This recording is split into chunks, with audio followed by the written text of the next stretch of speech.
How to Coach Pitching, part number 1. Dugout Captain series on making you the pitching coach to teach fundamentals. And whether this is individual, you working with your son or daughter, working with your athlete or your team in a practice format, we're going to provide you a step-by-step plan to teach the pitching fundamentals.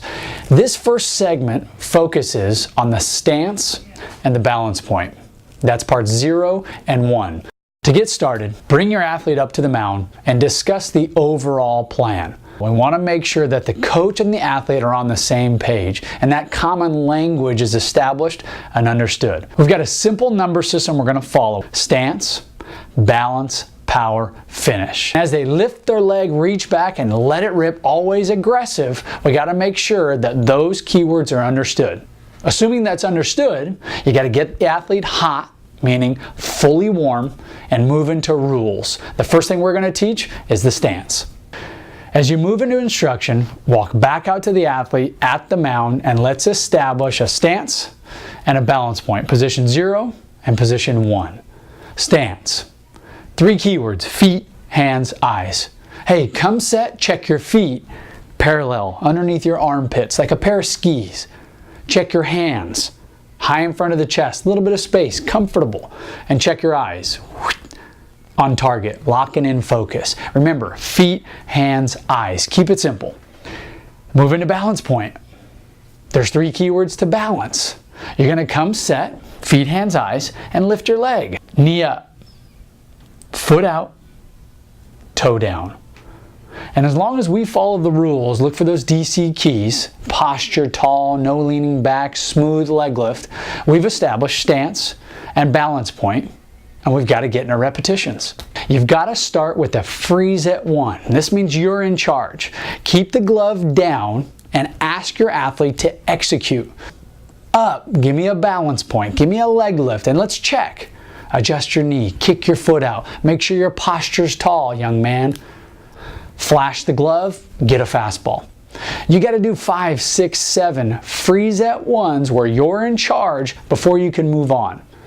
Second part of repetitions is let the athlete lead. So still freezing at 1 to make sure they really feel that balance point, but they're doing it on their own. You can keep the glove up and encourage them to come up, count to 3 seconds, and unleash a fastball. All the while having a bit of feel how much help the athlete needs. 1, 2, 3. Ha! Great job. Come set. The third step to repetitions is application. So you're going to finish with no stop repetitions. The glove is up. You're checking for proper stance and proper balance point fundamentals. Check eyes. Smooth and drive. Beautiful. DC key number 1, the chair, or the letter H. A good keyword for understanding the balance point is to think of a chair, or the letter H.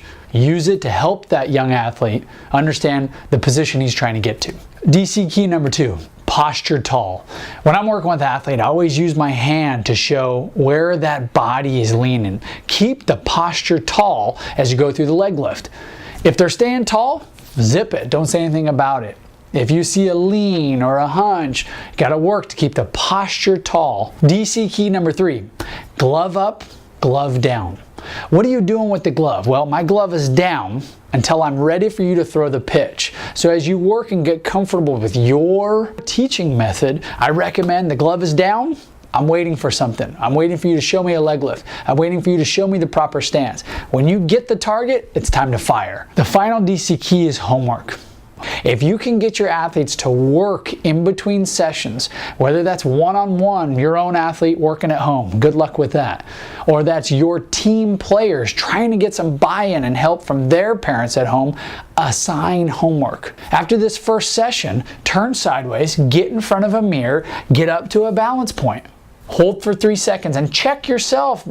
Dude, check yourself. Pitcher, checking the athlete. Is your knee up? Is your foot out? Is your toe down? Hold for a couple seconds and finish the pitch. Try and get your athlete to do that every day, even if it's 5, 10, 15 reps. Homework is huge in learning and retaining pitching mechanics. A real fun challenge to working with pitchers is keeping a feel for how much instruction the athlete needs. In this part 1 of how to coach pitching, we've got to make sure the athlete has an understanding of the motion, can take the mound correctly, stance, and executes a proper leg lift. That might be 6 or 7 pitches for one athlete. It might be 25 or 30 pitches for another athlete. Keep in mind that a big part here is getting the athlete 15 to 25 pitches, getting them a bullpen. If you can leave checking off the box of stance and balance point, you've done your job in this first segment and you can build. Play hard. Have fun.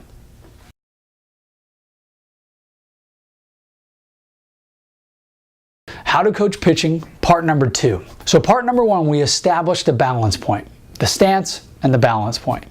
This second segment, we're going to establish the finish with the idea that if we can have strength and balance early and late, then we can work in between. That's power. That'll be part number 3. Always encouraging our athletes to be aggressive, throw without fear, let it rip. We're going to establish the finish position. First things first, let's meet at the mound and let's discuss. Let's review the stance and the leg lift. Feet, hands, eyes on the stance, leg lift, knee up, foot out, toe down. Let's talk through and establish those key points and go into live pitches. Making sure the athlete is hot, let's review position number 1. We've got to do a freeze at 1. And remember, glove is down. I'm saying up to balance point, looking for the knee up, the foot out, the toe down, staying tall, flashing the glove and getting fastballs. 3, 4, 5 reps, and it's time to teach new. We've got to add the rules to the finish.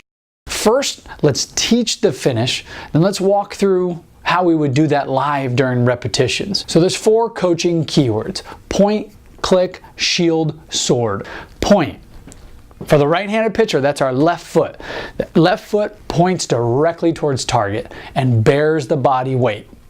Click. Point and click. This is a technology generation. They know point and click. Left foot points, right foot clicks. The knee is turned in, that right foot is up on the toe to shift the weight over to that left leg. Point, click. Shield, that's the glove. The glove acts like a shield in front of the body, and the sword into the ground. Flat back finish. So to understand that point, click, shield, sword, those are easy to remember coaching keywords. And as we move into repetitions, we're going to have to hold the finish and then adjust piece by piece in that order so the athlete understands and feels what the finish position is supposed to feel like. As you move into repetitions, start with a freeze at 1 and a freeze at 3. So that means as you dictate the pace, the glove is down, and you're asking the athlete to execute. Stance, check feet, hands, eyes. Up, balance point, looking for the knee up, the foot out, the toe hanging down, whatever needs to be corrected. And fire, fire, fire, fire. Finish, freeze. And we're holding 1 and 3. And the first several repetitions, you probably have to walk out and walk through the finish fundamentals. Point, click, shield, sword. In order as the athletes feel and understand. Left foot, right foot, glove, flat back, finish. The next step we'll do is eliminating that freeze at 1 and throwing full pitches and checking finish. We call that a freeze at 3. So it's just finish. And let's walk through specifically one more time correcting that finish. Athletes on a freeze at 3, meaning check your stance, feet, hands, eyes. I'm giving you the glove and you let it rip. Hopefully we see a good balance point and an aggressive fastball, no fear, no concern with where the ball is going. Follow through, then we'll check finish. Say freeze, and I'll get up off my bucket, walk out, and let's go through in order. Take your left foot, point it to target. That's point. Take your right foot straight across, turn that knee in, get up on the toe to shift the weight. That's click. Shield, take that glove that's probably behind their arm or flailed sideways, get it in front of the chest, relax with a little bit of space. That's shield. Take that throwing arm, cross opposite knee, flat back finish. That's sword. It's going to take some time growing comfortable, and especially these first couple repetitions, walk out each time and go through the finish together. The last step is going to be no stop, finishing on their own, making sure that the athlete never focuses on being perfect Rather, he reviews the finish after being aggressive. We're always making sure that there's no fear or no over-analyzing as we unleash and checking finish after release. DC key number 1, anchor the left foot. Wherever the athlete finishes, the left foot can't move. Simply point it to target, move the body back over the left foot, and build from there. DC key number 2, right foot up on toe. Taking that right foot, turning it in, coming up on the toe, encourages the weight to move back to that landing leg, to post firmly and bear the body weight. Right foot up on toe. DC key number 3, throw first, check the finish second. Stay aggressive, pitch without fear. This goes back to our overall philosophy. Must throw hard. If you see an athlete thinking too much and all of a sudden spiking a 25-foot fastball, that focus is off of staying aggressive and has moved to the finish. It's throw first, check finish second. DC key number 4. Bite your tongue. It's a great challenge to know when to teach what. And sometimes we gotta bite our tongue and let something about arm action or head movement slide for a while. You're getting to the nitty and gritty next. We gotta make sure that the athlete layers fundamentally. And if you can keep it simple and layer those fundamentals, you put your athlete in a chance to have success. He may not be perfect now and execute everything correctly, but if you follow the plan, you're maximizing the chance for long-term growth and development. Have fun, play hard.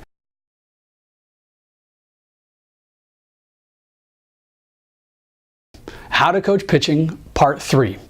We're moving into the power phase, and it's exciting as we add emphasis on the legs and velocity to the fastball. Let's first step back and review that coaching plan. We've established with the athlete stance and balance early, and we've coached and instructed the finish and balance late. So we've got our anchor points, and it's time to come together in the middle and coach and teach the power position.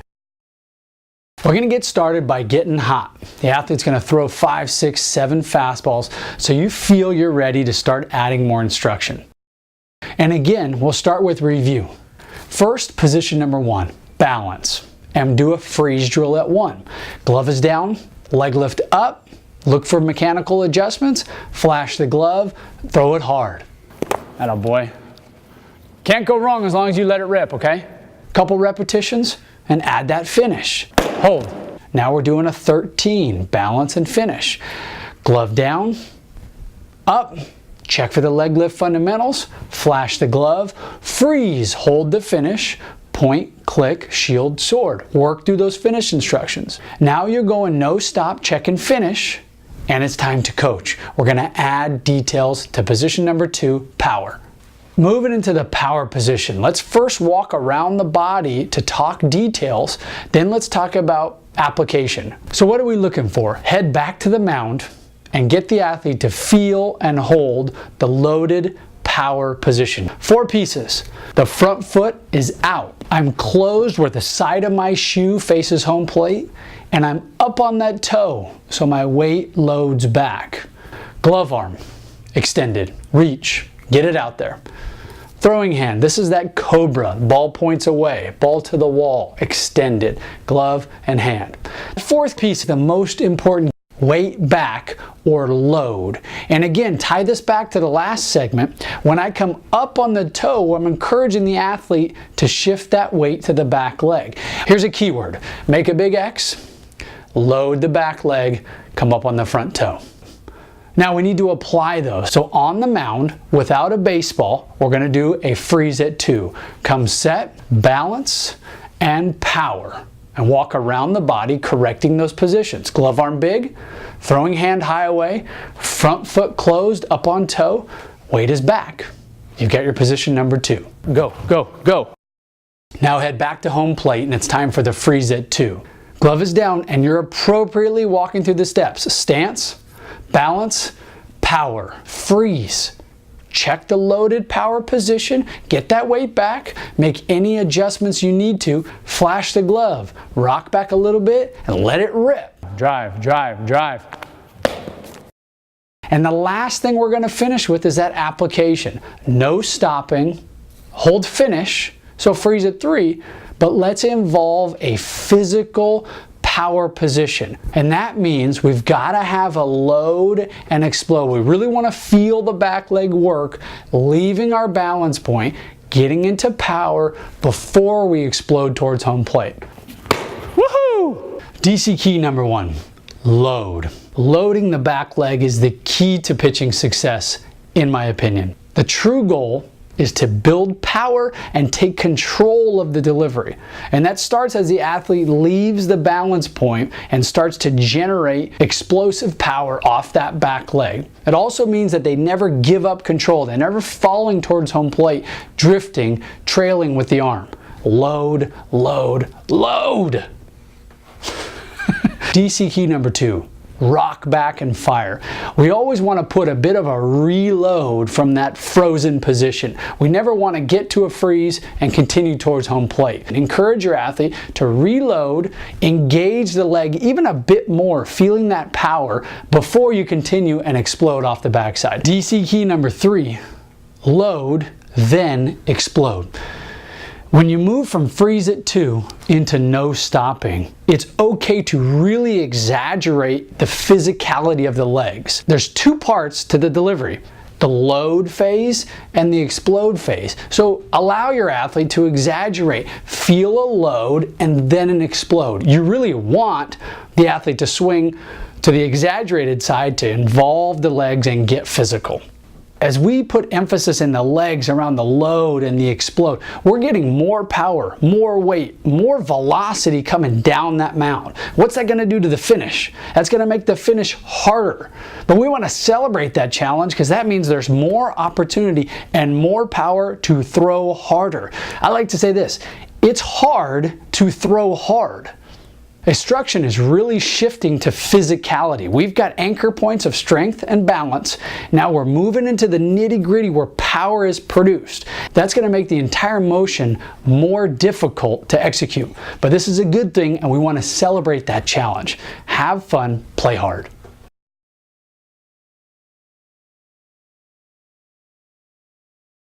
How to coach pitchers, session number 4. The clear expectations for session 4 is that your athlete can understand, almost could pass a test about 5 key pitching points: balance, power, finish, distance, and direction.